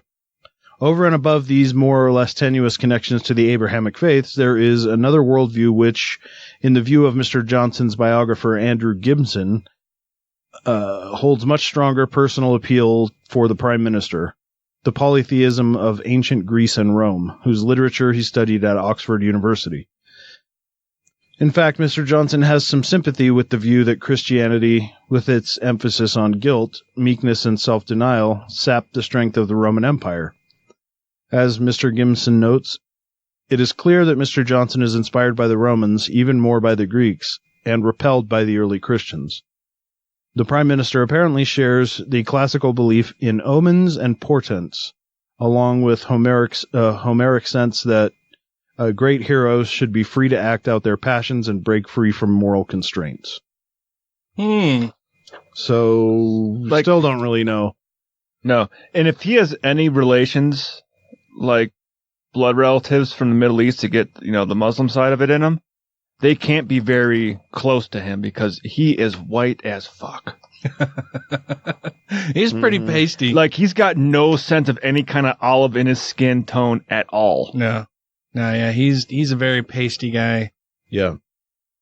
John Oliver's main theme in talking about Boris Johnson was just that he's kind of stumbled his way through life as a hapless idiot. And from the photos of him, it kind of looks like that. Kind of like Trump. Yeah, but that with Boris, it's that he's not quite as stupid as he portrays himself to be, but it is a disarming, charismatic way of endearing himself to people, that he's just this kind of bumbling idiot who's generally nice and good-natured, but that, he's wholly unprepared for anything that he's ever faced, and to name him or to have him be British Prime Minister is just it's a complete joke. Because he was mayor of London, right? Yeah. Okay. I was listening to one of the older episodes of the Two Skeptical Chaps the other day on my way home from work, and it was before this all happened, before he became Prime Minister, and they were talking about like, hey, did you see Boris on one of the debate type thingies, and they asked him this question, like, do you know what Article 33 was of the Brexit? The paragraph that John Oliver covers that in he this goes, episode. Nope. Yeah, no clue. Where it's the same interviewer that got Ben Shapiro all riled up recently, where Ben Shapiro just walked out on the interview. It's that same interview. Okay. I think his name is Neil something. I apologize. So it was an interview, not like a debate type thing. Yeah, no, it was an interview. This guy's interviewing Boris Johnson, and he's talking to Boris Johnson and saying, well, you keep saying that the no deal Brexit will be just fine, and you're basing that solely on paragraph 5B or whatever it is. And Boris Johnson's like, yep, exactly. And John Oliver's like, what he fails to realize is that 5C says why you can't use 5B for that purpose. And so then they cut back to the interview, and the interviewer's like, well, what about section 5C? And Boris Johnson is just like, well, what about it? And he's like, well, it says clearly in 5C why you can't do the thing in 5B. And Boris Johnson is like, no, I'm going strictly and solely with 5B. And the guy's like, well, but do you know what 5C is? And he's just like, no. Very confidently, just like, no. Like, I don't know, and it doesn't matter because I can just ignore it, and then that's fine with me. Like, if I don't know what it is, I don't have to do it. That's not how the world works, you fucking nitwit. But it kind of is how the world works. For a lot of people, yeah. Yeah. I mean, that's how most people get around, I think. Have you thought about this? Nope, and it doesn't matter because I'm fine right where I am. Ignorance is bliss, yeah. Yeah. Yeah. What else you got? New York's Bronx Zoo cautioned visitors that a venomous snake is missing from its exhibit, and it is believed to be loose inside the zoo. If it's not in his exhibit, it's probably somewhere close by. The zoo said the 3.5-foot long mangrove snake was noticed missing from its enclosure inside the Jungle World exhibit today. Officials said the snake is believed to have slipped through the mesh vent cover and is likely still inside the Jungle World area. Mangrove snakes are mildly venomous, but zookeepers said the serpent is not likely to pose a threat to guests. The species is known to be timid and active at night when the zoo is closed. A sign was posted outside the Jungle World exhibit warning visitors to be on the lookout for the snake, but officials said members of the public are unlikely to encounter the animal and that the signs were posted out of an abundance of caution. So now little Jimmy gets bitten by a snake and dies because he's got a compromised immune system because his parents are anti-vaxxers, but they can't sue the zoo because they put up a sign. That's all you got to do. Put up a sign. Well, at least if it gets out of the jungle enclosure, the Bronx isn't very jungly, so it'll probably stand out. Be like, oh, look, something green. It's a concrete jungle. Yeah. And the snake is black, I believe. Oh, is it? Yeah. Well, then it would stand out in the jungle. Unless it's not like a black Well, it's tree. a mangrove snake. I've got no clue what they look like. The mangroves are brackish coastal waters, I think, aren't they? And it's like a mess of roots and... That's what I thought, like the... stems and stuff. Yeah, black and yellow. Yeah, black and yellow. It's a Steelers snake. It's a Wiz Khalifa snake. It looks pretty cool, though. I was going to mention for my brother-in-law's 40th birthday party when we went and did the social acts thing, he had a Wiz Khalifa in his pants. He's a tepid Trump supporter. Like he doesn't follow. How does that politics happen? Well, okay, if he supports him but doesn't want people to know. Yeah, basically, but the whole family basically knows that you voted for Trump and you're kind of ignorant about a lot of this stuff. And so it's just kind of this down low thing that, we're all kind of disappointed that he's a Trump supporter, and he hasn't come right out and said he voted for Trump, but it's like a well-known open secret. Yeah, it's like an open secret thing. And so for his birthday, I got him a hat that says, and he's also a Pittsburgh Steelers fan. So I got him a hat that says, "Make the Steelers great again." And it was a lot of fun when I gave it to him at the party because even then, like, nobody really talked about the fact that he's kind of a Trump supporter. It was just he got the hat and he's like, oh, that's great. That's really funny. And we're all kind of laughing about it and everything. And I can't remember which person in our party said, well, why would they get you that? Like, what's so funny about that? And he's just like, I'll have to explain it later. I don't talk about that. Gross. Yeah. Yeah, it's kind of, like I said, it's one of those things that we just kind of don't talk about so that we can carry on being very cordial. Oscar Meyer announced ahead of Friday's National Ice Cream Sandwich Day that it partnered with New York ice cream company Il Laboratorio del Gelato to create the Ice Dog Sandwich. No. An ice cream sandwich inspired by hot dogs. No. Wait, so if it's just an ice cream sandwich in the shape of like a normal hot dog where it's just like, that wouldn't be bad. Yeah, that wouldn't be too bad. The sandwich, which features cookies as buns. Okay, sounds good. I'm in. Contains bits of candied hot dog meat. No. Fuck that. I'm out. And spicy mustard ice cream. That's a whole bucket of nope. Man. Nope. That sounds so awful. I'm out now. Terrible. If they would have just done traditional ice cream in the middle of it, yeah. Candied hot dog? How do you candy a hot? Is it just me? That sounds disgusting. like? Do you just sugar it? Yeah, Like a ton? and cook it, fry it. Well, yeah. yeah, like have you ever candied anything like candied walnuts or pecans or? No, I haven't. You basically just melt down sugar and caramelize it to where it caramelizes, and then you put whatever in there and roll it around, and then set it aside. And But everything you mentioned is not a meat. yeah, no, that you can candy ham. Yeah, ham's pretty candied good. ham. Yeah. Well, I have had that where like the brown sugar on the outside of the hand's all like glazed Yeah. onto it. Yeah, okay. yeah. Yeah, candied hot just with spicy mustard ice cream. No. And that's probably the bulk of it. Well, and here's the bad thing. Spicy ice cream. Because the candied spice cream. That sounds fucking terrible. The candied hot dogs aren't in ice cream, so it's just loose. Like you put like the candied hot dog in there, and then just yellow ice cream around crumbled candy hot and then a cookie bun. This does not sound appealing. No, a cookie bun filled with mustard ice cream. No, it's like, and what kind of cookie is it? Is it the normal chocolate cookie? I don't know. Yeah. No, I'm out. No, yeah, fuck that. That's a horrible summer. Like no one will come to your barbecue if you got that shit. Do they anticipate there's going to be much of a market for this fucking monstrosity? I don't know. They probably made one and said, "Oh, fuck this." If there's ever one rule, it's don't eat yellow snow too, right? Yeah.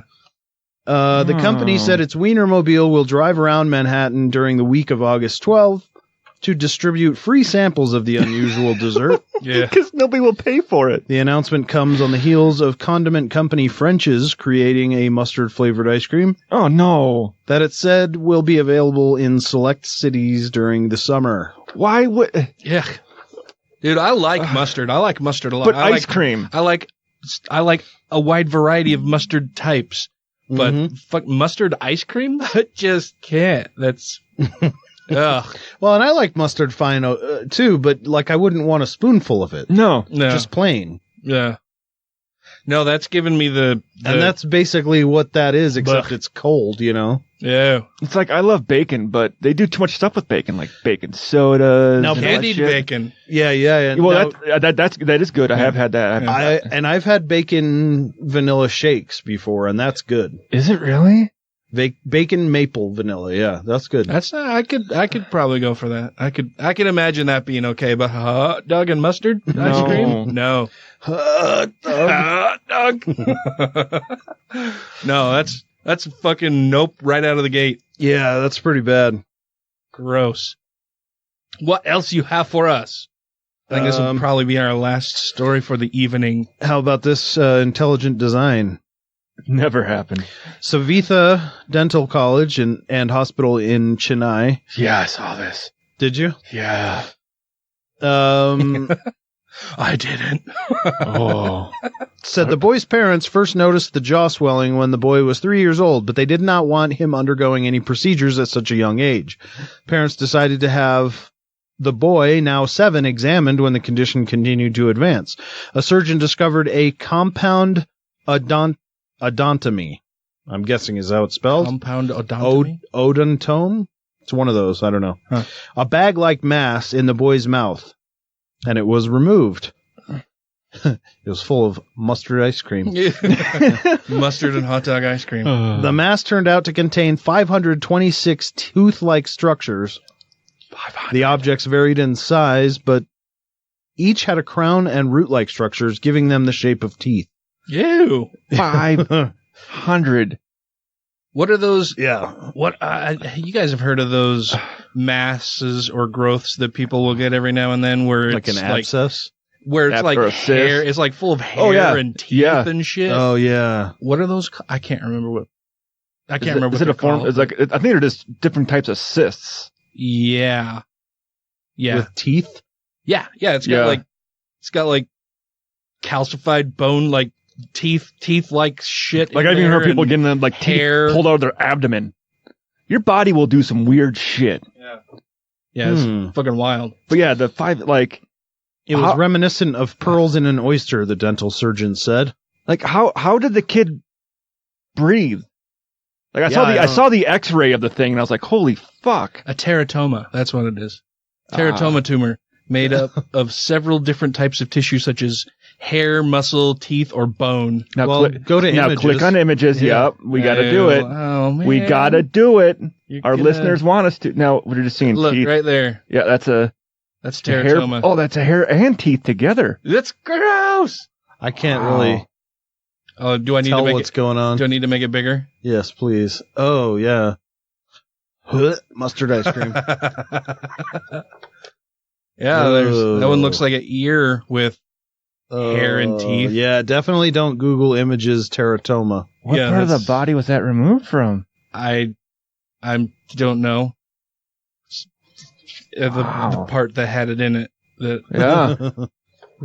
Continue with your. The hospital said it was the first ever case to be documented worldwide where so many minute teeth were found in a single individual. 526. That's a lot. Yeah, that is a lot. That's like shark number. I've seen a thing where some people have like the multiple like rows of like the teeth are actually growing out like from their palate of their mouth that look all fucked up. Yeah, my son had a supernumerary tooth. Oh, that was just like an extra tooth growing in like above the other teeth that we had to have removed. It's weird. Apparently, it's a fairly common thing. Yeah, because we're designed so well. I would guess that. Yeah, that's probably pretty common. But 526 extra ones? No. Yeah, no. When we only have 32 to begin with. Yeah. When he was like 3 years old, when they first started like having the swelling. It probably wasn't that many. Then it just kept growing and growing and growing and getting worse. I just wonder how the kid was able to like swallow or how much pain that was in his mouth. Well, and I'm curious about why the parents would look at their small child and go, "There's something wrong with his jaw. There's something definitely going on there." But let's wait. Yeah, a third world country. Let's wait for a little while and see how this shakes out. And in some of those countries, going to the hospital ain't that good of an idea sometimes. Where was this though? India. It's not really a third world Depends on country. where in India they were. Yeah, that's true. Chennai. I don't know where that is. I don't. India is really fucking big. Yeah. They have a lot of gods there. They do. Mm-hmm. They do. They got road gods, mountain gods, store gods. Yeah.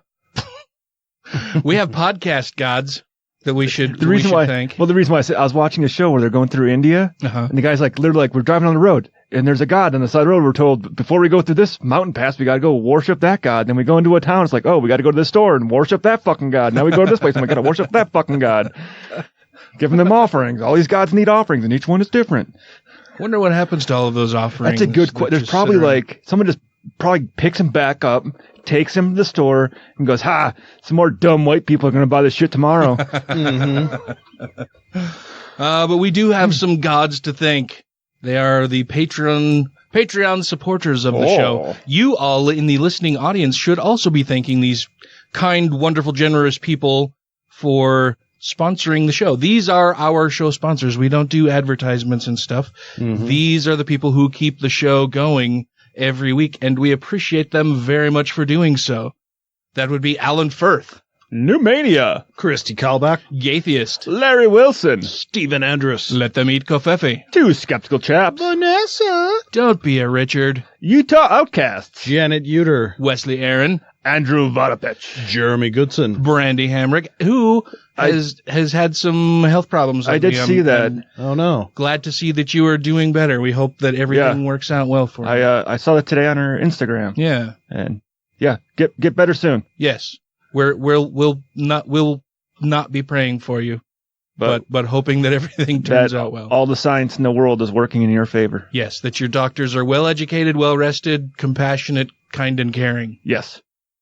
And Megan Kennedy, The Foz, Jesse Pointer, Freethinker 215, Krusty the Clown, and Mr. Black support Camp Quest.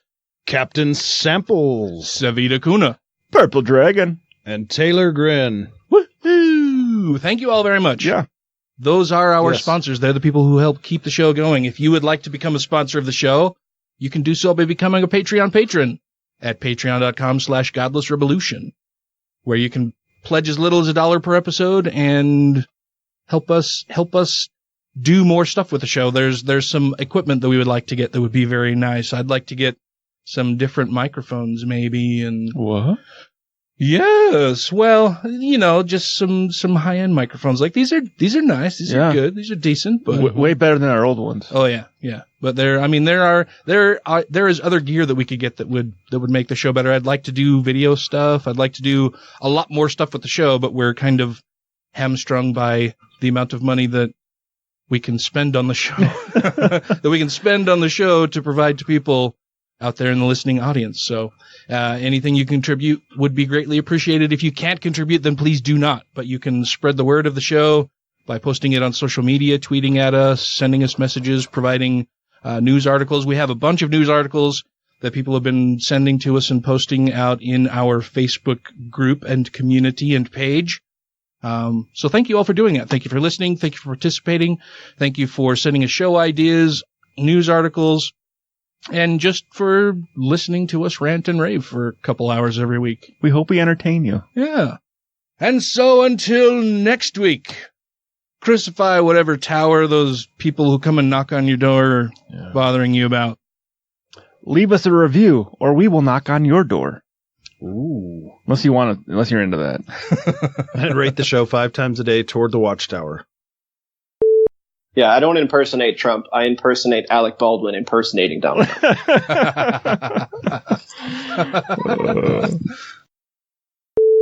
All right, well, enjoy the rest of your day. It's what? 4 o'clock there? 4 o'clock there? 4-ish? Yeah, 4:20. Oh, perfect time. 4:20. Yeah, that's a good time to end. We'll go and burn one for me, man.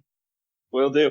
All right, we'll talk to you later, Tony. Or shit, sorry, Nico. I don't know why I keep doing that. God damn it. He doesn't even have an accent.